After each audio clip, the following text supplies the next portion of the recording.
because obviously there's that debate of like, should you trade Jakob? Yeah. Should you extend Jakob if you don't trade him? I love you, Jakob, but nobody thinking about you like that. Okay. All right. Fair enough. No, Jakob's nice. Yeah. Jakob's cool. Yeah, Jakob's cool. Yeah, A first round pick is also cool. But like,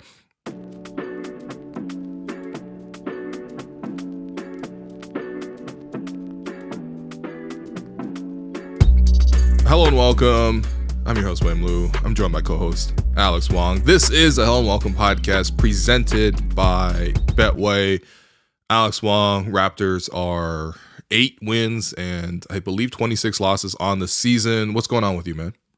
Not much, man. Happy New Year. Happy New Year. I don't think we've talked, on air in 2025. Excited to get this year going. I'm going to talk a little bit about the Jimmy Butler saga that is now dominating the NBA a little later. But first, we got to catch up, like you mentioned, on the Raptors, who just recently snapped an 11-game losing streak. That's exciting. And then immediately lost to the Orlando C squad at home as they head into this week. So right now, Raptors have the 5th worst record in the NBA. I was expecting them to be a bit lower. That's actually a little surprising too. 5 is damn. Yeah. I think they were second worst just like a week ago. But anyways, they're head of Utah, Charlotte, Washington, and New Orleans. And it looks like those are the 5 teams that are really going to be competing here at the bottom for the draft lottery odds. The only other team I think that can threaten to join is probably the Brooklyn Nets, as they're starting to maybe slide back a little bit. Yeah. But they keep getting results. Like when the Raptors beat them by 20, it was like, okay, yeah, the Nets suck. But then like the next day, they went out and beat the Bucks. So yeah, no, that's hard to evaluate that team. And for people that are like following the odds, like, if you finish in the bottom 3, all of those teams have a 14% chance at getting the number 1 overall pick. You basically have a 52% chance of being in the top 4. Currently, where the Raptors are, if they finish 5th worst, you still have a 10.5% chance at first, 42% in the top 4. So the Raptors are looking pretty good in terms of the draft lottery odds. But I think what I wanted to talk to you about today, and I feel like coming off this recent stretch where I think the Raptors are trailing by like 30 plus in every game, set a record for most points allowed against Memphis, and then had their like biggest defeat ever against Boston. Like people just seem a little bit frustrated with just the rebuilding process and the rebuilding process of seeing these games, especially after the first quarter of the season when the Raptors were very competitive. And just kind of want to go through and talk about whether this just feels like a regular rebuild, because I feel like a lot of fans, especially Raptors fans, just haven't had to sit through this ever, and it's like a new experience for them. Yeah, I think where I stand is pretty clear because I've been doing the React pods over this winter break, and like, some of the results, especially when you're watching them in the moment and you're sort of going through these games live, like I got to tell you, the experience is just like a little bit embarrassing watching some of these performances. But at the same time, when you look back at it, obviously the major goal for this season is to sort of get the best pick possible. And then in addition to that, to develop the players as much as possible and to instill at least some sort of like winning habit or winning culture in a time when they're losing, which is obviously like very, very difficult to do. So obviously I understand it. Like the next morning, I'm never upset at the games. I'm just like, it is what it is. And, we can look at Tankathon again. But I guess my question to you, as somebody who kind of like is more, doesn't live with it day to day as much, does it matter how you lose in a tank rather than just if you lose? I do think it matters. Like, I think, seeing the way that they've not come up with any kind of semblance of identity on defense is a concerning thing for me. I think I don't even care if you're giving up 140 points. It's just kind of the effort for me. And a lot of nights when you're like tuning in and watching these games, you're just not seeing the effort. And I keep going back to the fact that this was something that was emphasized coming into the season. I think some of the players talked about it, and Darko talked about it himself as well, of wanting to build some kind of identity on defense. So, have they failed in doing that, or do they just not have the personnel to do it? Because either answer is a bit of a concern.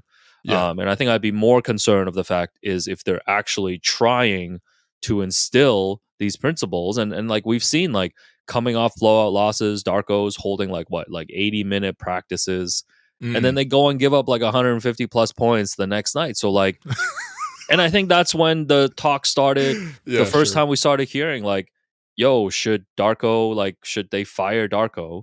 Which, sidebar, like I don't think so. And like, what are you By gonna the do? way, I'm very clearly on. They're not going to fire But Darko. this is not even an indictment of Darko being a good or bad coach. It's like there's really what is the point of bringing in someone else right now?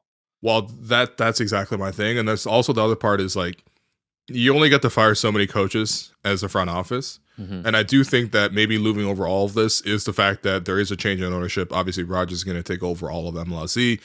We know sort of Ed Rodgers' position last time when it was Masai coming off a championship looking for a contract extension. Again, what I was told at that time was that the contention was mostly, why are we paying Masai so much more than every other executive in the league?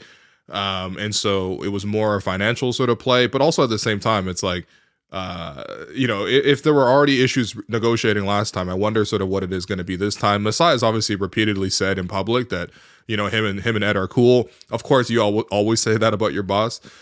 So I don't expect him to say otherwise either. But regardless, like, his contract is up in 2026, and, I don't feel like you get more chances to sort of let go of coaches. So I think that like if you do let go of the coach, I think that more or less tells you that it's like a, like if Masai was under fire, then you could throw one more scapegoat away. But I mean, at the same time, I don't even think we're like under enough fire remotely, even with the results as bad as they are, to even justify any of that from a PR standpoint, from the actual like performance standpoint. Look, I think, we just want to see like some sort of an identity. Again, like even when you're losing, you could still stress like, important sort of aspects that you want to highlight. I think with Darko, he really wanted to instill a ball movement type of offense. That was what the goal was last year, and obviously he had to deal with so many difficult things. To be honest, everybody gave him a complete pass for year one because it's whatever. Year two, he's had a lot of injuries, so I wouldn't say this has been an easy job or anything like that. And obviously they're playing a lot of young players, so you can always give outs.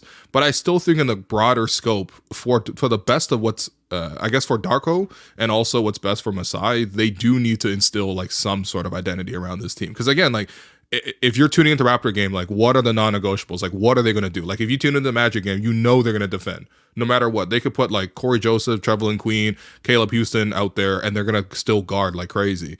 What's the one thing the Raptors are going to do every single night when you turn on the television?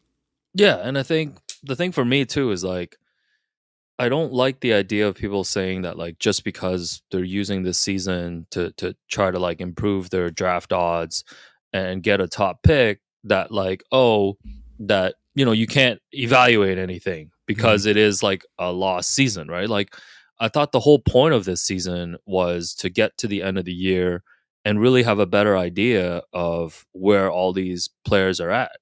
Like I look at Scotty, like he's had a few injuries, he's been like in and out, kind of come back, but like I don't know, like I don't know what I've learned about Scotty in terms of like whether he's developing into this like next stage of his career. Like there's games where he will put up great stats, but like what is the tangible improvement that we're seeing from Scotty?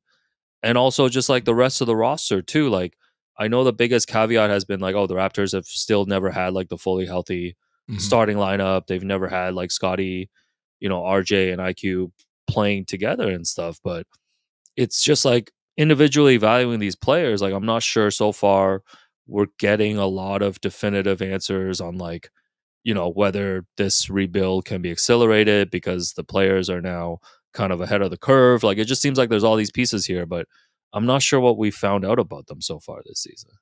Yeah, I think the most important thing besides getting a pick this year is the development of Scotty and sort of the track that he's on. We know he's already reached like an all-star level. We know that he already has shown us so many things, but I think this year was sort of about defining sort of who he is. There was that quote that Darko gave last year about Scotty where he's like, if you're good at 5 things, that's not as appealing as if you're great at 3. I think he was saying that in the NBA, you really want to be able to sort of specialize and at least define what exactly that you're dominant at in particular, rather than sort of being great at 5 things. Scotty to me is very much like right now, he's great at a lot of things. Or he's good at a lot of things, but are there like 3 or 4 things that he's consistently great at every single game?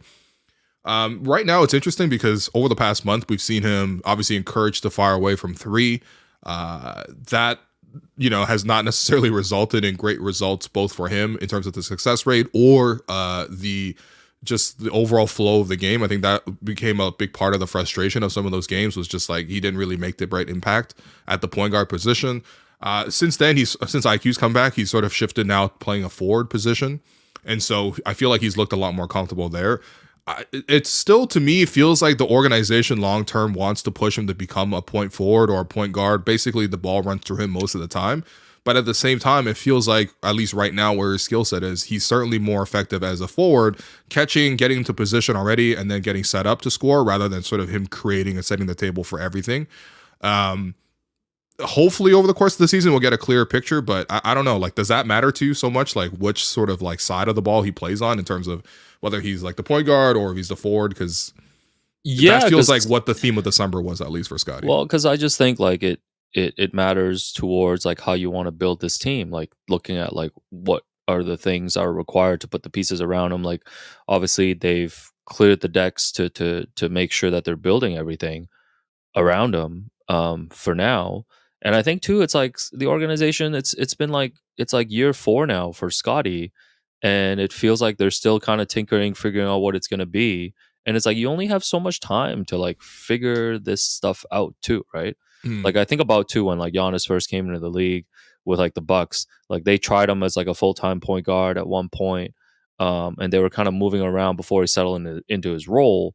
But I do feel like you don't have like an infinite, amount of time to like figure out who Scotty is. Like, it's year 4 now. Like I feel like we should be getting some answers on that. And part of that I don't think is on Scotty. Part of that is just on the team to like kind of figure that out and put him in that position. and that's the thing that's ironic with Scotty, because like when you are versatile, you get put into more positions to change your role based on sort of what the team is requiring at that moment. So you also notice, for example, Scotty went from playing point guard to now IQ's back, so now he's playing forward, and also because the second unit has been really struggling, they've been playing him sometimes at small ball five, and so it's actually like, in a way, it feels very similar to the previous seasons with Scotty. I think on his part, he came into the season like really wanting to improve his like on ball creation in terms of like getting to his shots, getting to his spots.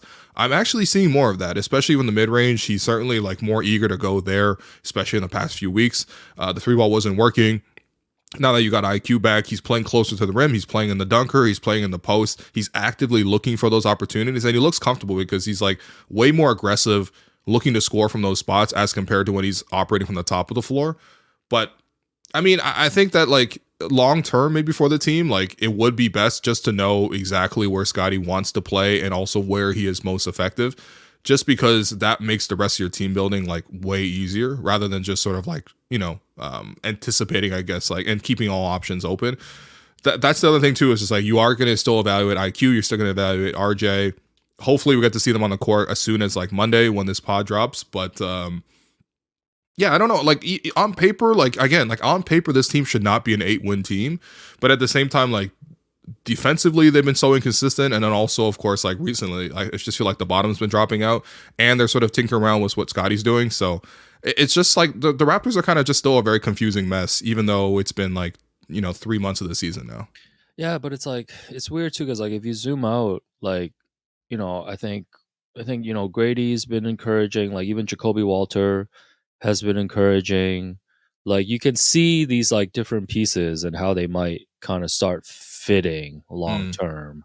So like from a big picture standpoint, you're still kind of encouraged, and like they did really good like coming off this draft.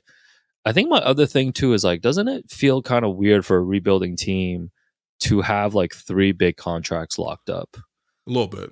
Yeah. Like usually when you're on this rebuilding path, maybe you have like a player or a couple players on like rookie deals, and you're finding out who they are, and you're able to time their development and growth, kind of like what OKC did basically, into then signing a bunch of players to complement them Sure. by the Yeah. time that they're all NBA players.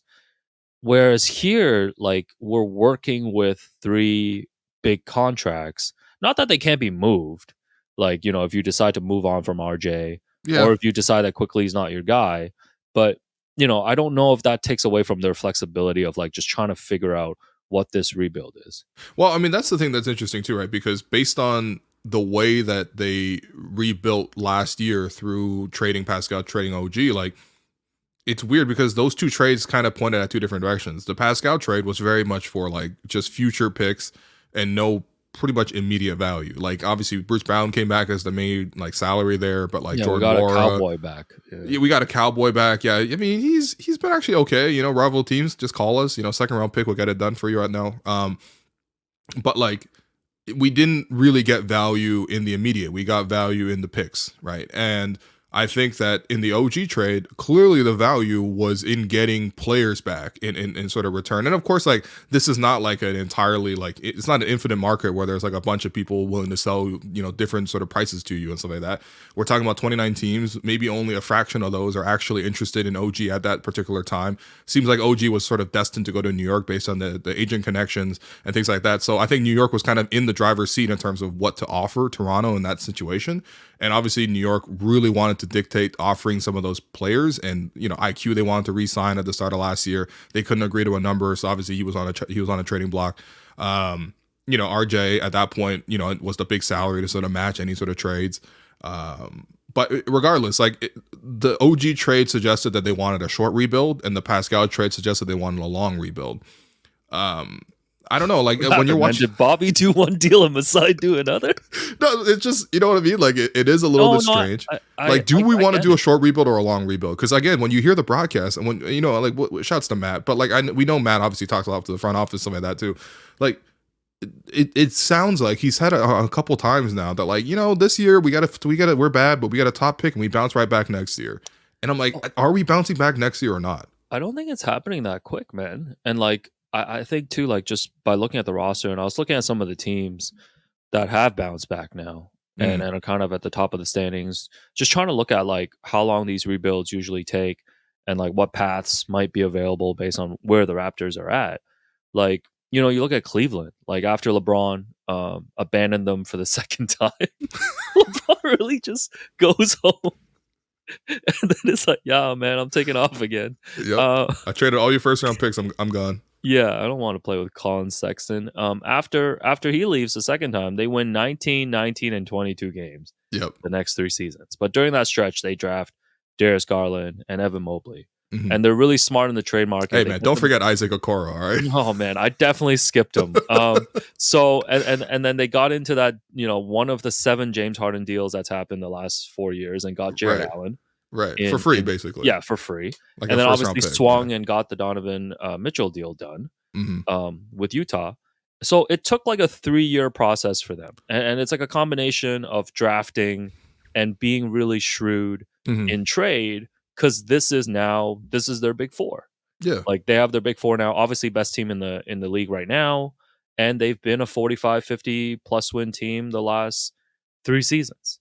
So it's like, if you look at the Raptors comparatively to them, like, are you confident that by drafting Cooper Flag or whoever it's going to be and pairing him with Scotty, IQ, and RJ, that you have a big 4 that can compete? I don't feel that confident about that. I mean, I feel like big 4 should be reserved for like Kevin Garnett, Paul Pierce, Ray Allen, and Rajon Rondo. But like, listen, man, Isaiah Hartenstein be like getting thrown into big 4s in OKC now. Standards are getting lowered, but you know what I mean though. It's just like a core group of players. Well, like, can the Raptors take this Cleveland path of like drafting a couple guys? And if you want to say the 2 draft picks instead of Garland and Mobley, it's Scotty and whoever they pick in the upcoming draft. Sure. And then getting 2 additional players. This is my question. Just always goes back to like, are we really pouring this much time and resources into thinking that like IQ and RJ are like long term pieces? That's the thing. There's like IQ, RJ, even Jakob to some degree, because obviously there's that debate of like, should you trade Jakob? Should you extend Jakob if you don't trade him? I love you, Jakob, but nobody thinking about you like that. Okay. All right. Fair enough. No, Jakob's nice. Yeah. Jakob's cool. Yeah, Jakob's cool. Yeah, a first round pick is also cool. But like actually 2 first round picks. So 2 first round picks. But I mean, we're not gonna get 2, let's be honest, man. I mean, if Masai got 2, honestly, that's probably the value that he has as a negotiator. But I probably expect 1 reasonably. But yeah, I mean, like that's the core question, right? It's like, okay, we know Scotty's here long term. We know obviously IQ and RJ are signed long term. Is like, is this core in place good enough to form the backbone of a winning team moving forward? Or if not, then you should definitely play the lottery a few more years. Like you should go try to get whoever from this year's draft. Hopefully you get the first pick and get, Cooper Flag. But the following year is also quite good draft. 2026 is pretty good. Have you seen the AJ DeBanza like videos and stuff like that? The Boozer twins. You know what I mean? You're trying to get Carlos Boozer 2.0. Like it's there for you. Wait, there's two Boozers coming? There's two Boozers. Yeah. Oh my God. Are they gonna color their hair? Yeah. Are they gonna Sharpie their hair? I think the good thing with the Boozer technology is that I think hair has really changed. I think one trip to Turkey now fixes that almost just about anything. I get what you're saying. It's like I think a lot of people are super excited looking at like all the results of this season being like, oh, we're gonna be getting a top pick, and then we're gonna be right back up. We're gonna make a run up the standings. This is gonna take a couple years, man. Well, I mean, that's the thing. That's why I think the rest of this year is pretty important. It's like, okay, fine. Maybe you want to give them a bit of a pass because of the injuries, and injuries obviously have hurt this team. This team clearly doesn't have quality depth. Every team too, right? And that's the thing. That's when you survive injuries when you have a strong team culture in place. Again, going back to that 2019-2020 season. Yeah. No, just look at the Orlando team. Exactly. That they just played. Like they have. For whatever reason, like they've done such a great job of establishing a culture that it doesn't matter which players are on the court. They play a consistent style. Yep. And even though you take a lot of offensive like firepower off it, their defense is strong enough, and they always have random guys stepping up. That the infrastructure is so strong. Like I'm so impressed with the Orlando, and this is what I want to see with the Raptors. Like what are the Raptors? That's why this is a really important period to evaluate people like Darko, evaluate IQ, Scotty, RJ, the whole team. I know that's Masai's favorite word is evaluating, but like that's what this is all about. Because if this season goes the way it's currently going, which is basically the tank towards the end of the year, and you're competing with like the Pelicans and the Wizards and like the Utahs of the world, well, trust me, I know what they're not talking about in Washington, Utah, and New Orleans and stuff like that. They're definitely not talking about their core as like, this is like unshakable, untradeable core, right? This sort of like everything's up for sale, and then we're going to keep getting more and more players in. If you actually want to define a team and you want this IQ, Scotty, RJ version to move forward, they need to start getting results as soon as now. And that's or at least show you enough promise, because right now that you maybe have seen enough promise if you're really looking only at the rose-colored results. But like ultimately, this is the big defining theme of the season: is are they going to tank out the rest of the year because this team just doesn't have it at all, or do they show you something where it's like there's that promise to then get a top pick and then you're bouncing back next year? And like right now, they're definitely leaning towards more of like that's probably going to need to be in the tank 1 or 2 more years. No, for sure. And I think nothing's changed like since to be honest, like I don't feel like anything's changed in terms of like how the Raptors are going to get back to being good. Like we've always said, like Scotty needs to probably get to like an all NBA level. I think one of RJ has he gotten there for you this year? It's just hard to evaluate a player when he's on a 8 in 2017. But like, don't you evaluate the best players based on how many wins? No, but that's what I'm saying. It's hard. It's right? hard it's hard for me to say yes, because like you can look at some of the numbers that he's put up in games and stuff, but I still don't know who Scotty is as a player, what he's bringing to the floor every night. Like he does a bit of everything. That's still a question for me. Well, we don't even know if he should play forward or point guard going forward, which is pretty hilarious. Even your point of like, being great at like certain things or whatever, right? Like what are those things, right? Sure. Like we're looking for be great for, not be good for. You know what I'm saying? Fair enough. Yeah.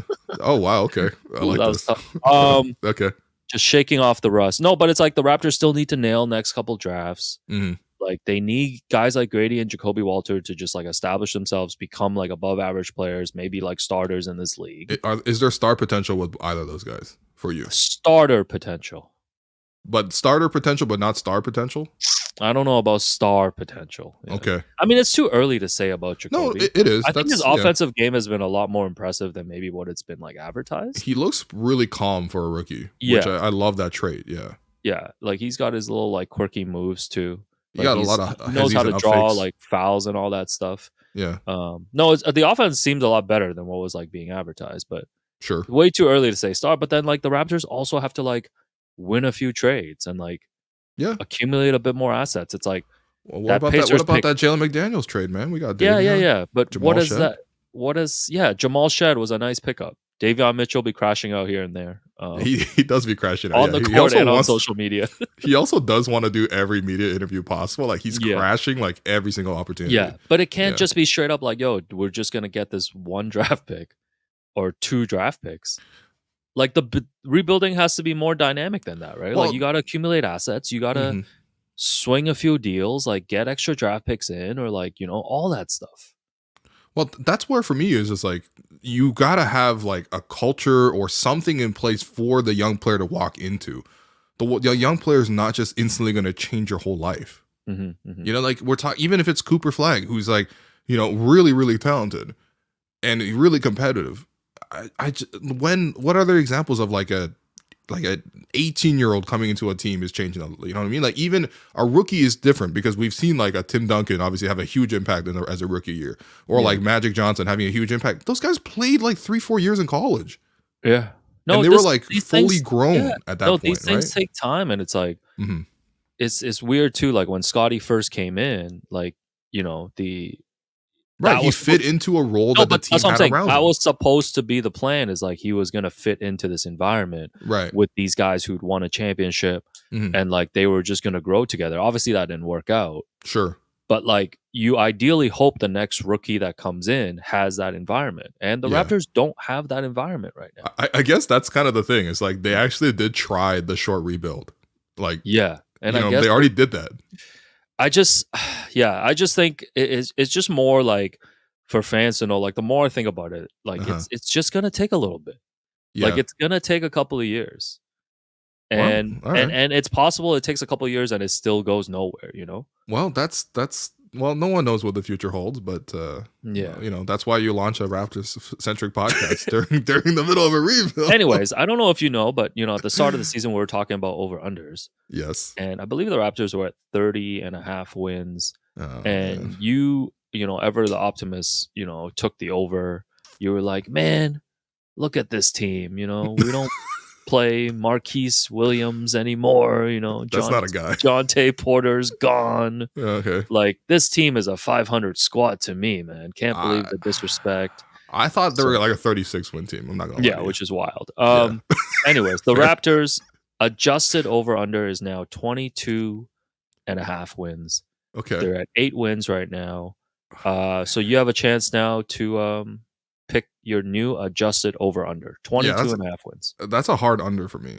Oh, okay. Yeah, I think especially because you're especially at the point of the season where you're so strongly incentivized to lose. Maybe at the start of the year things click, it's looking decent, whatever, and then it's like, okay, we let it ride it out a little bit, and you rack up some wins, and they start to form an identity, and there's something organic building, right? I don't get that sense right now. And so therefore you still have a really hard schedule in January, by the way, if you look at the next like 2 weeks of games, like very few winnable games in that stretch. By the time you get to like February and March, when the schedule finally starts easing up and you actually have some like, Charlotte Hornets and Washington Wizards, that type of stuff, Utah Jazz on the schedule, those are like prime tank-off games.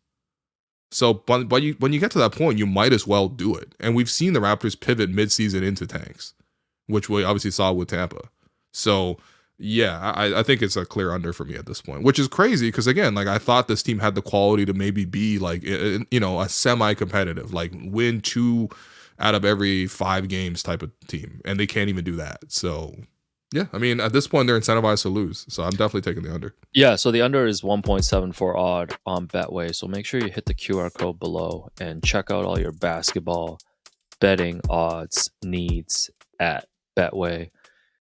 Hey, man. Hey, buddy. Just recently hit the big 4-0. What about you, bro? A little more recently 4-0, but we are both in the 40 club. Let me tell you, man, being an adult really comes with its share of challenges. Definitely. I think both you and I are homeowners, and I think we're both also dealing with mortgages in life. Yeah, man. Mortgage rates, choosing the right terms, dealing with paperwork. It can be really overwhelming, I still don't know how that works. Well, listen, that's where our friends at Dominion Lending Centers come in, man. They make the whole process simple and stress-free. Whether you're renewing your mortgage, hunting for the best rates, or if you just need advice, they're here to help, bro. You know what? I am looking for that advice, and I think that's why I'm going to visit www.dominionlending.ca. Yeah, man. www.dominionlending.ca. Take the guesswork out of your mortgage and step into financial confidence with our friends at Dominion Lending by our side. All right, did you want to go through some of what fans want to see from this team, or you want to move on to Jimmy? Yeah, so this the context here is this was during the 54-point loss, which was also on New Year's Eve, by the way. And that game, my parents tuned in, and they were like, "Oh, let's see what our son does for a job." So they tuned into the post-game show. Oh, they watched the post-game show? Yeah. Damn. They were like, "Wow, we didn't know you had the same parenting skills as we do." But anyway, this was in the context of a 54-point loss. So I asked fans at this point, what are you tuning into Raptor games for? Just to, out of curiosity. Like, I was genuinely curious. I was almost polling in a way, but not even polling, just sort of opening it for submissions. So again, I want to say that this is in the context of them losing and in a generationally bad way. But we did collect some of the responses that I believe Jerome is going to populate here on the screen. First one from Andrew. I'm a diehard, and this is the first year I have not watched every single Raps game. 3-point shooting contest, 0 defense, rest management. It's just bad. I think this is a little bit of like both, I guess, general NBA complaints and also mixed in with one specific to the Raptors. But I have heard the sentiment from a lot of Raptor fans. Like, there's obviously a huge Raptor fan base, but how much of that fan base is engaged night in, night out the way they used to be? Yeah, the answer is not very. I think, every person that I've run into in the city, I've asked them, like Raptors fans, if they're actually watching the games, and most of them are not. Like, I think most of them don't see a purpose in watching a lot of the games. They talk about maybe going to the arena like once or twice just to like check the game out. Sure, yeah. There, but in terms of like a night to night commitment, I mean, that's always been, I think, a commitment for like the most diehard fans, and I don't think that's going to go away. Yeah. But like for casual fans and stuff, even if you're a big basketball fan, like if you're turning on the NBA, there's so many other options that you would rather watch than the Raptors. That's the other thing too. It's just like it's starting to get to that point where it's like if I didn't have to do this job, I mean, first off, that's not true. I would watch every Raptor game regardless. Like that's just how tapped in I am, just in general. But there are some Raps games where I'm like, I'm keeping one eye on the game, and I'm also like having a wandering eye for like a marquee matchup, because there's lots of those around the league that happen all the time. This guy's got his third eye open right now. No, because there was like a recent Raptor game where it was like the Raptors were on, but also like the Knicks were playing. I think Knicks the Celtics were playing OKC. Oh, the OKC, yeah. And I was like, damn, I really want to watch Knicks versus OKC as a basketball fan. But like, obviously, I've got to watch Raps Magic, and Raps down 20 to Trevelyan Queen. Like, well, it's just hard when the quality of basketball is different too. Like we just watched like back-to-back like Spurs Nuggets games that were amazing. Those were great, man. Yeah, like my boy Kawhi Leonard. You see, Kawhi came back this weekend. Big Y. Minutes restriction, hit his first 3. This is purely hypothetical, by the way, guys. Yeah, guys, I'm just saying. Clippers, man. Oh my Clippers god. got their little big 3. They got Uno. I didn't James know Harden. I didn't know they got Stormin, Norman Powell basically replaced Paul George. Yeah. I'm just saying, if Kawhi can stay intact, you tell me Clippers can't make a run? If I had a nickel for every time I heard if Kawhi stays intact, I hope the Clippers face off against OKC in the first round, because I know. Pardon me, I had to laugh at that. Sorry. Clippers OKC first round. I know where my upset pick is going, man. You really? Yeah, you man. think Clippers could take down OKC? Damn. With Kawhi. Yeah. With big Y like that? Okay. No, I trust Kawhi. No, I'm just holding on to But anyways, Clippers are impressive. Point, they are. To the point of that message, I think a lot of people are just kind of, I don't know, like what's the point of watching a rebuild for a lot of people. Why? I also think that there's a fatigue element, because for a long time, Raptor fans, like we were all, when the Raptors were only ever bad, we're okay with them being bad because we don't know any different. But then when you saw them being good, and then great, and then elite for 1 year and 2 years, like it's hard, especially over that period of time. It's just like I moved past that point where like I'm gonna ride or die with a bad team. So like I actually do think it's actually more on the younger generation to sort of sit through this period than it is the older generation, because I totally get them being a little tired. Another response, this one from Lewis: few whistles, no overtime. I think this is the official media slogan for every they just NBA want game. The games to be done in like 2 hours. Yeah. Absolutely. Like that was one of the things that made that New Year's Eve like slaughter when they lost by 54 a little bit easier, was just how quickly they got the game over with. Like the referees were not calling anything because they had New Year's Eve plans. The players wanted to get out of there. I think that game started at 3 and it ended at like 5:10. Like that's how much an NBA game should be. 2 hours, 10 minutes. Right. Next one from Pesky. Honestly, just really glad. I truly appreciated the golden years from 2014 to 2020 of being a Raptor fan. This is back to normalcy from when I was a kid, but I truly appreciated that run in real time. No, we can't accept this as normalcy. We got to get back. We got to get back to being great again. Oh my God, who do I? Oh no. Yo, you sound like Masai, man. No, I sound we like will win again in Toronto. No, I sound like the man who's about to become president in the U.S. 2-time. Okay, what else? Next one from CBAP. Mobo's presence, Grady's hair flip, Barnes' Jamaican auntie paint face, RJ flex after inconsequential layup, Pirtle far side caption, Darko IKEA instruction reading face, Quickly's fit, timeless highlight reel content for other teams like the old days. Oh, I love this one, man. Is there like a meme element to watching the Raptors for you? No. Damn it, man. I mean, mostly Darko. You know, Darko will be creating memes every year, and I get a kick out of. I mean, I only get to see it once a month, but I get a kick out of them handing out the chain. The chain is yeah. So, but yeah, no, that's a great one. That's my favorite so far. Effort, basics, not missing uncontested layups, desire, defensive intensity. This is what my high school coach used to tell me. Can we please be better than a high school basketball team, man? Oh, man. Come on. No, I'm not kidding, though. Some of that has been missing recently. Like, missing uncontested layups has been, like, a huge issue for, like, Ochai and Grady recently. Desire, I think, has been a huge issue maybe across the board. Defensive intensity has not been there. Honestly, outside of preseason, it has not been there. Moving the ball, they do move the ball. Like, come on, man. That's the one thing the Raptors do is move the ball. If anything, they might move the ball too much because it leads to a ton of turnovers, but... yeah, it's tough, man. Yeah, we might need Coach Carter to coach the team. It is what it is. Scotty Barnes taking 10 threes a game. Man, even these responses are tough. That's what I'm saying. Like this is this is like the state of the fan base right now. Is more than anything else. This is what people are tuning in for. Dom says, I have seasons and I've stopped tuning in. I can't even give my tickets away to family and friends. I'm actually embarrassed to ask if anyone wants to go to a game. This is actually, I know this sounds like there's always going to be someone who puts their hand up and be like, oh, I would have taken those tickets or whatever. Yeah. This is actually a rather common experience I feel like I've heard from season ticket holders.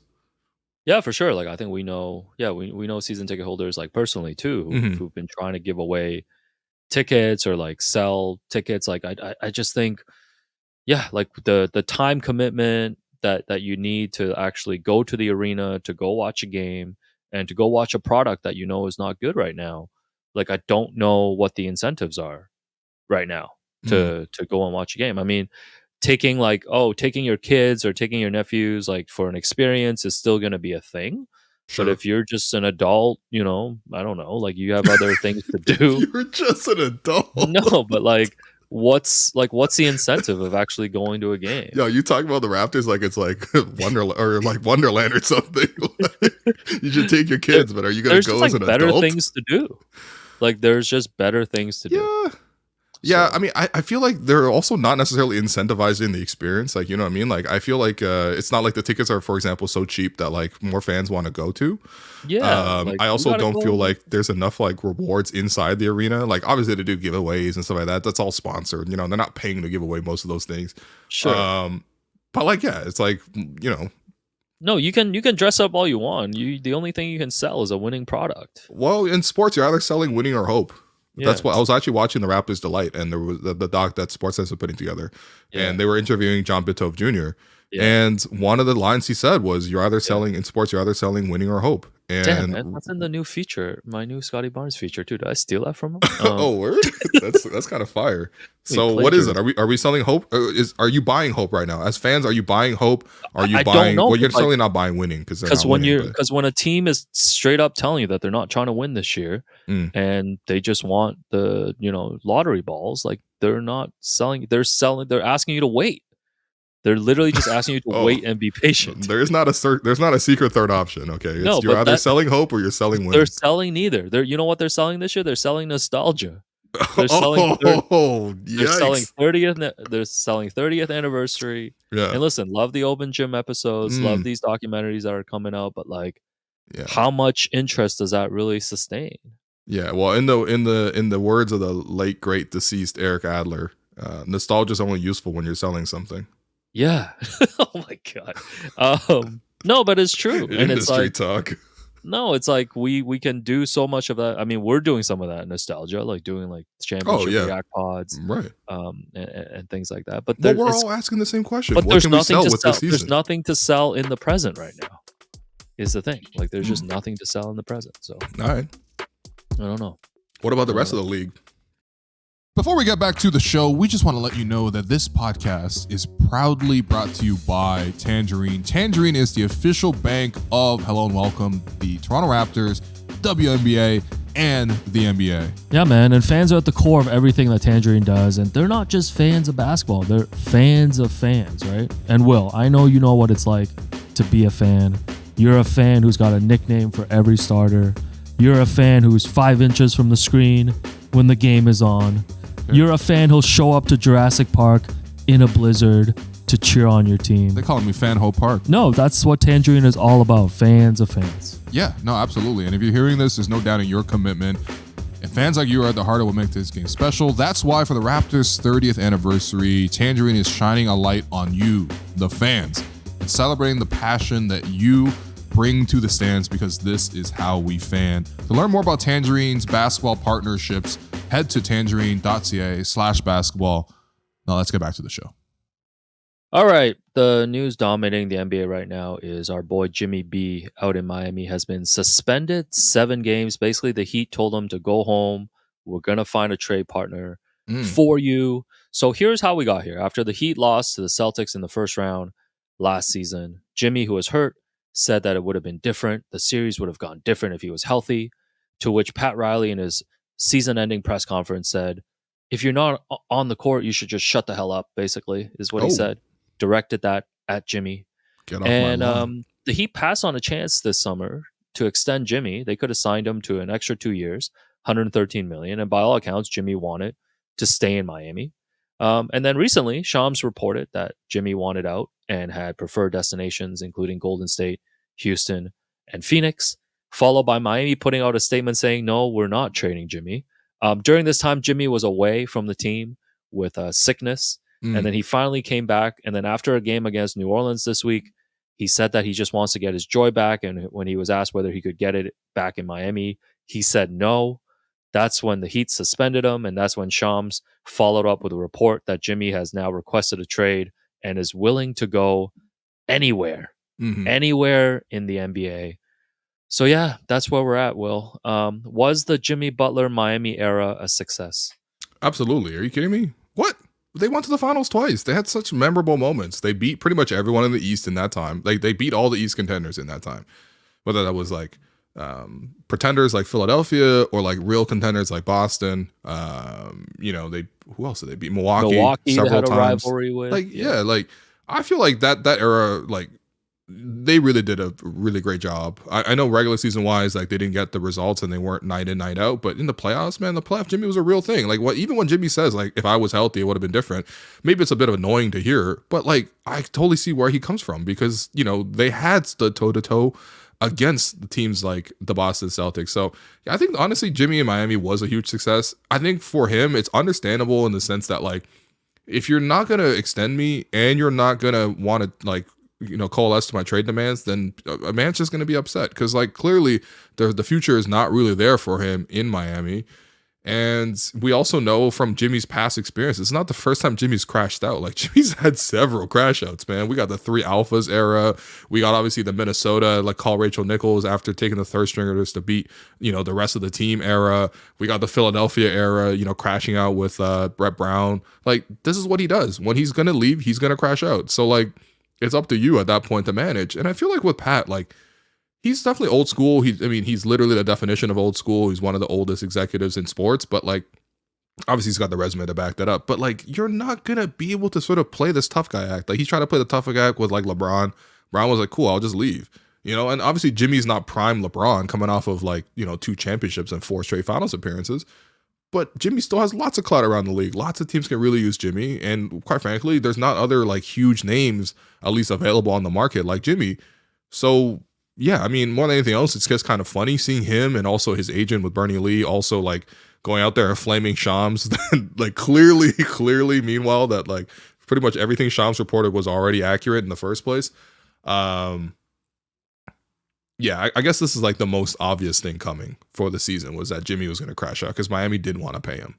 Yeah, so he's turning 36 this September. He's got a $52 million player option for next season, but clearly wants a long-term deal. And I think now that they've reached a point where, you know, they've sent him home, they're going to try to work out a trade. You know, I think the Heat are probably opening up their options more, but still keeping in mind that like they don't want to take back any bad contracts, like long-term contracts. Like I don't know like what other teams might make sense. I've seen Memphis get mentioned.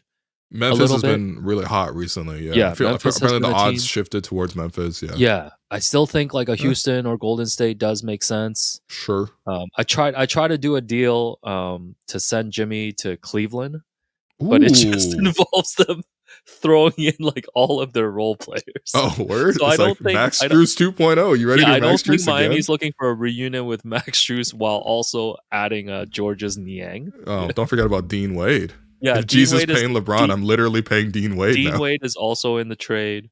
I tried to get Jimmy back to Philadelphia. I mean, you're so messy with that, man. No, yeah, this is the shouts to Bill Simmons, you know, the trade machine Picasso. No, but like obviously the Paul George would make sense money wise, but there's no way Miami's taking on Paul George's contract. Like they said, they're not taking on bad contracts. I do like you could trade Jimmy for Joel Embiid straight up. Challenge trade. Oh yeah, what? Daryl Morey is sick of Embiid, like too many injuries. Yeah, that's. It's just hard to find, like is. especially with Jimmy's like salary number. It's really hard to find deals that make sense because you have really to aggregate so many players, and some of those contracts are inevitably just long-term deals that Miami's not going to want back. That's why a mid-tier team like Memphis, and I would say mid-tier, not in the sense of the record, because obviously the Memphis has been pretty successful this season. But a team that's not a desirable market like Memphis, like this is a good chance for them to hop in and get some talent. Memphis has a lot of like tradable salaries, sort of in that sort of range where you can sort of piece together to get a guy like Jimmy.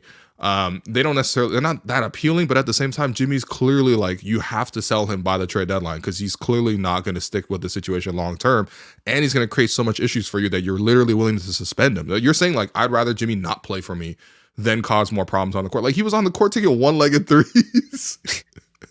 You know what I mean? We've seen several games this season, even against the Raptors. There were games where like, oh, Jimmy only took 7 shots. That's weird. It's like, yeah, he's openly quitting. Okay.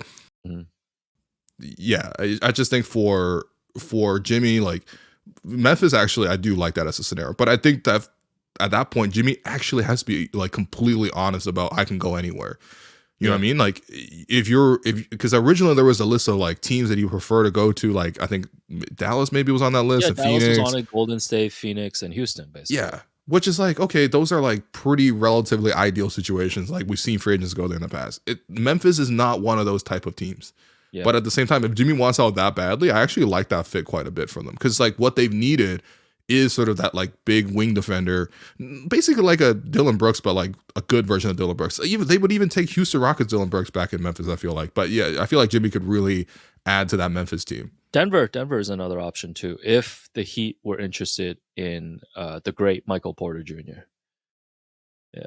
It's just, I mean, I guess is Denver going to shoot less threes? I mean, it's not like Jimmy's not an upgrade over MPJ, but like, that whole team just doesn't shoot threes. Okay, it's just going to be Jimmy and Westbrook barking at each other while Jokic throws behind the back passes to Julian Strawther. You know, I do kind of need to see Russ and Jimmy. I feel like that's a combination that would be a really good combination that has not yet been tried. Well, I think like lost in all of this, like you mentioned though, is like, you know, Jimmy's like 27-5-5 in the playoffs. Yeah. Like, and he has been that even up to this point in his career, like in his later age. So it's like, you're not just adding, like you're potentially adding a guy that can really swing a lot of things.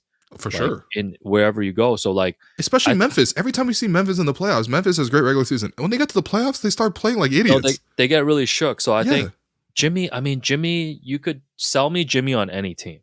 Like Jimmy is going to upgrade literally Sure. any team. Where Any would you of these like to see them as a general? Obviously, not as a Raptor fan, but a general NBA fan. Like, where would you ideally like to see Jimmy Yeah. for the league? I would love to see him on one of these Western Conference teams, I whether agree. it's a Memphis or a Denver.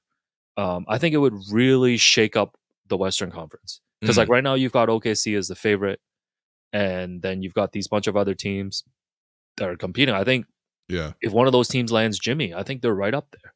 Yo, the West is like the NBA's Royal Rumble, bro. There's always just a random star that starts jumping into the arena. You know what I mean? Or Like, can we get Jimmy to the Clippers? I like that too. I think ultimately what went wrong with this is like they came off that finals appearance in 23. They lost to Denver, Mhm. like had that magical run as the 8th seed. Yeah. And then the assumption was the whole summer that they were going to trade for Dame. Yeah. Like Dame was on his way to Miami, and this was their way of like re-upping. Right. Like we're going to supercharge our offense. We have this core group. And when that didn't happen, I think it just left Miami with no other options. And now all these Well, teams have passed them by. this is why I don't necessarily blame Jimmy for wanting out. Maybe obviously he's been pretty demonstrative in how he wants out, but I totally understand the frustration. Mhm. But like this is why I don't blame Jimmy, because it's like the Heat front office, like, okay, every year the Heat punch above their weight. Why can't the Heat just be what their weight's supposed to be, which is supposed to be a marquee franchise in like who's won multiple championships with a coach that everyone loves, everyone wants to play for, in a city that is like literally Miami. Like freaking Lionel Messi chose to go to play in Miami when he could play anywhere in the world. Okay. Yeah. You're in Miami. It's like no low taxes, whatever. Like you're in the most ideal spot. So why are your free agent signings like, no offense, but like washed Kyle Lowry? You know what I mean? Or like, and that's been one of the better moves is signing for Kyle. It truly has been one of the better moves. But like, look at the roster. Like that roster should be a lot better based on sort of like just the inherent advantages that Miami has. And it's always like, oh, Jimmy, I need you to go out there and cook with Gabe Vincent. Oh, Jimmy, I need you to go out there and cook with like, you know, Duncan Robinson. Oh, Jimmy, Haywood Highsmith, man, Caleb Martin. Like, bro, it feels like Jimmy and Spo have had to work miracles based on the fact that they don't actually get real star talent to join them. And I think that's where the front office has really missed this window, where Jimmy's been super competitive and dragging whoever along with him. And like, yes, Miami does a great job developing talent, but that should be your secondary thing. The other thing that you should do is also get in premier talent like Jimmy Butler in the first place. Because since Jimmy signed with them, there hasn't been other stars that's joined them. And I know they've tried for Dame, whatever. I feels like Portland was like a little like, you know, salty about how it all went down. They traded him elsewhere. But it's like, dude, that's part of the negotiation. Your goal in negotiations is to get to the point where they say yes. And Pat Riley, well, no matter what, maybe it was the tactics, maybe it was too transparent, he couldn't get Portland to say yes. And you don't get a second star in your roster, and this is what also, you run out of time, you know? And I feel bad for the Heat only in the sense that like they had something really good and now they're going to lose it all. Yeah, and if anything, like I feel like if you're gonna obviously go ahead and trade Jimmy, like I don't think Pat Riley will do this, but the rest of the roster is not that inspiring. Like they should go ahead and No. like trade Bam and trade Tyler Hero. Well, and Bam's just, also like, having a terrible year relative to what Bam should be. They should just start over, but I don't think they'll ever do it. Nah. So Wong Stradamus thinks that they're gonna be the team that picks up Zion Williamson. At some point. Because No. because Not the real one. No, because Pat Riley is always about getting that next star, and I don't really know what that next star is out there right now Sure. for Miami. So they're gonna have to take someone who needs to be rehabilitated a little bit, Okay, but and I think it's gonna be Zion. I agree with this. I totally think that some team is definitely going to make a huge swing on Zion, and it's totally understandable because he's amazing talent. But I would just say, based on what we know about Zion off the court, is Miami the best place for him to Well, be? he's going to be living with Pat Riley and Alonzo Mourning. That's like saying you got to go to rehab, but you're sending him to like. Quickly here, I put together an all-time NBA quitting your job squad. Oh, let's go. So Jimmy Butler, most infamous for taking the third stringers on the Wolves, playing with them and beating the starters in practice in Minnesota. Yeah. Carving out the name Minnesota out of his chest on his crop top. The most Practice iconic jersey. part about that was the media coverage, because not only did he instantly go to sit down with ESPN and Rachel Nichols to talk about that specific Yes. incident, but he also made sure to have a teammate in Jeff Teague who would then go on to tell the story from the player's side. This is the most well-covered practice incident ever, honestly. Yeah, so James Harden, towards the end of his Oh, Rockets yeah. run, showed up out of shape, was spotted at strip clubs in Atlanta.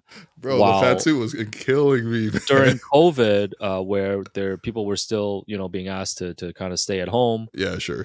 He was spotted everywhere. He went to the strip club instead of showing up to training camp. And so that was Houston. And then in Philadelphia, towards the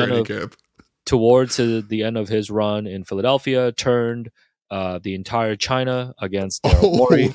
Yeah. And basically try to get Daryl Morey fined by the NBA and investigated for tampering as well. This guy snitched on Daryl Morey.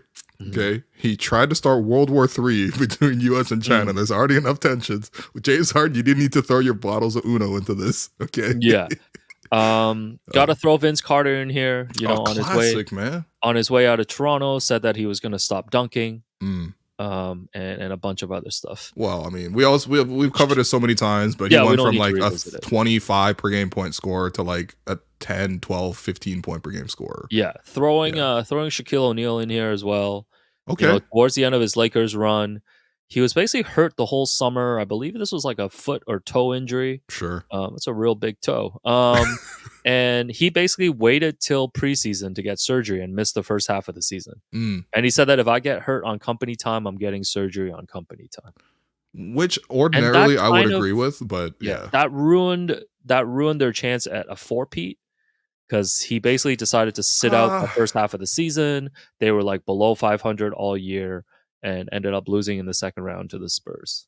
But I mean, didn't they lose their chance at a 4-peat when they lost to the 04 Pistons? Like, oh no, that was when they came back another year. Oh, okay. Yeah. Right. So Sorry. this was when I first started watching the year ball. before that. Yeah. Okay, got you.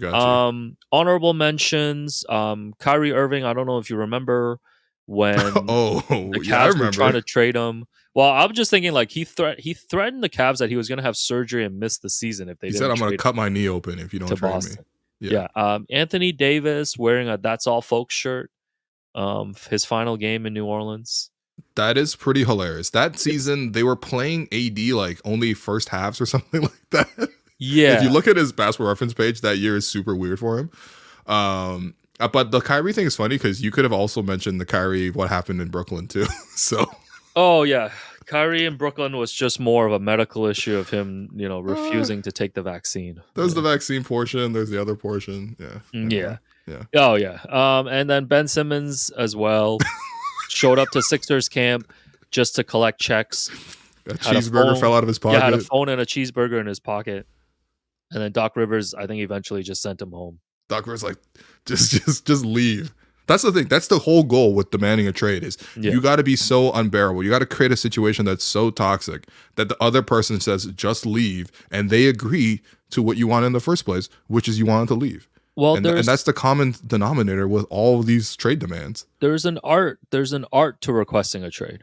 There's an art to forcing yourself out. That's right. You can't just go to your boss and be like, yo, I want to be out. You know what I mean? Like you have to like in the NBA at least, you just can't do that because it's like, well, we're going to try to work with you, whatever. They're going to try to like keep you under whatever terms. But like you have to take those terms and change those terms by stating like exactly what you need and also creating an environment that they also then align with your needs. And that's what all these trade demands are basically. I mean, it's a little unprofessional in all these senses, but like ultimately, I think the other question is, did every single player who requested one of these get what they wanted exactly? Because like Vince went to a playoff team in New Jersey. Everybody ended up getting what they wanted. James Harden went to the situations he wanted to go to, whether that was Philadelphia or eventually now in LA, right? Yep. Shaq went to Miami and won another championship. He won a ring, right? Had one of the most memorable Christmas games ever when it was him versus Kobe for the first time, right? Yeah. When you saw AD got to the Lakers and got to team up with LeBron and won a championship. Got a chip as well. Like that's the thing. And I think Jimmy has actually won on most of those sort of, exits that he sort of conducted as well. So yeah, I mean, this is how the sausage is made, just like how tanking is how the sausage is made for the Raptors. Like, in this case, being unprofessional is how the sausage is made for the star players.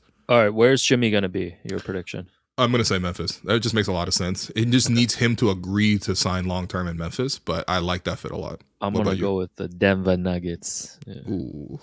With the Clippers as a dark horse. Yeah. No Jimmy for Jamal? You think? I want to see Kawhi and Jimmy together. Okay. Well, I mean, when Kawhi did, like, when he left, obviously in 2019, I think Jimmy was on that list of like players he would like to team up with, because like Kawhi had to like, he wasn't gonna go there alone, so he was trying to get all these like star players to go with him, and I think KD was on that list. Obviously LeBron was already gone. Wow, what did he just sort the top 11 players in the NBA? I can't imagine Kawhi putting in the effort to like, okay, give me the phone numbers, let me look at their stats, let me do the research. He's probably like, whoever, man. I think Paul George was like his like 5th choice, because I think Kyrie was ahead of him too. You had Pascal here. Jimmy was Fred, on that list. Kyle, Serge, Mark, OG. Come on, man. He said he wanted PG, not OG. Yeah, it didn't work out. Anyways, before we wrap up, had a really fun afternoon/evening last week at the Bell Gaming Night event at Scotiabank Arena. Thanks Will for organizing this, setting it up, and inviting Jerome and I there. Shouts to the Bell team. Did you have a good time? We had a great time. I think that obviously we knew sort of what was sort of there, but you never knew like what the atmosphere was going to be like, what the vibe was going to be like. It was actually a really cool chance to just be on the court. Like if you're obviously a gaming fan, it was really cool because, you know, you saw them play like NBA 2K up on the Jumbotron. You saw them playing Street Fighter. You didn't even know Street Fighter was still like a competitive like video game sport that people were playing. I think they played COD as well, some Overwatch. So like, that's Call of Duty. Yeah. Nah, bro. People call it COD, man. Let's you got to sit this one out, bro. you still in the PlayStation 1 era. Yo, when's Grand Theft Auto 6 coming out, boys? You on the blow on the cartridge era? Yeah, that's never coming out. Okay, that's a pretty good joke though. I see you know a little bit of ball, but like, but yeah, it was also like a great chance to be on the court. So like, you know, a big shout out to Colin over at Bell, who was able to sort of like lead us through some of these activations, and like we got to be on the court and shoot on the Raptors just Scotiabank Arena court, which is fun. Knock down a corner 3. Maybe we'll see the footage of it sometime. You did your Asian Ben Simmons situation and you hit a kid in the face. Jerome obviously knocked down some jumpers. We have to check the tape. Let's see the tape. Imagine with Bell. We were definitely imagining with Bell, which was another great activation. Shouts out to Shion Williamson. We also saw the locker room, which was cool. The three of us, you know, the three of us have never been in a locker room before, like together. So we got a chance to like, you know, just tour the locker room. I know you've been there many times, obviously for work in the past, but at the same time, you know, you got to sit in like Bruno Fernando's chair. You know, come on, man. That's a one-on-one type of photo. Amazing experience. No, it was really fun seeing that kind of like the gaming subculture, obviously understanding how popular it is. And it's fun to see like the games like take place like just on the Jumbotron screens. And I think the way that everything was set up was just like super organized. So yeah, shouts to the Bell team and shouts to you, man. It was also like a good family atmosphere too. That's the thing, because it's like it was only like we were giving away tickets, obviously, right, as a special promotion. That Bell helped sort of like coordinate with us at Hello and Welcome. Like we were giving away free tickets. So I hope some of our listeners were able to sort of capitalize. But even if you didn't, like I think tickets were only $12, and all proceeds were, you know, to support, you know, charitable foundations. So I think it was also just like a really cool time to see like a lot of families there, a lot of like, you know, youth teams organizing like a trip to go out there. Like it just felt, I don't know, it felt authentic in a way that like I just really enjoyed. So big shouts to Bell for the Bell Gaming Night, and looking forward to what other events Bell has around the corner. For sure. All right, that's it, man. You know, the season rolls on this week. Content rolls on for us. You know, we're lining up some more fun stuff this month: interviews, championship react pods, some travel as well. So back in the swing of things, my brother. I hope everyone was well rested over the course of the holidays. I hope in particular you and Jerome got at least a few days off, but more than anything else, we're just going to keep going with this Raptors season. And, you know, especially if you're tapped out of the Raptors season, that's not a reason to tap out of Hello and Welcome, because we'll keep you at least updated on what's happening and also try to give you, I don't know, a few laughs along the way, a little nostalgia, some interviews, like you mentioned, you know what I mean? A couple of like angry Asian dad rants. You know, I don't know if everyone has had the pleasure of having angry Asian parents, but you can have it at least through this episode here. So that's not a good way to sell the pod. Fair enough. Come here for trauma. That's insane, man. Anyway, thanks everyone for listening. This has been Hello Uncle Podcast presented by Betway, and we'll catch you later this week.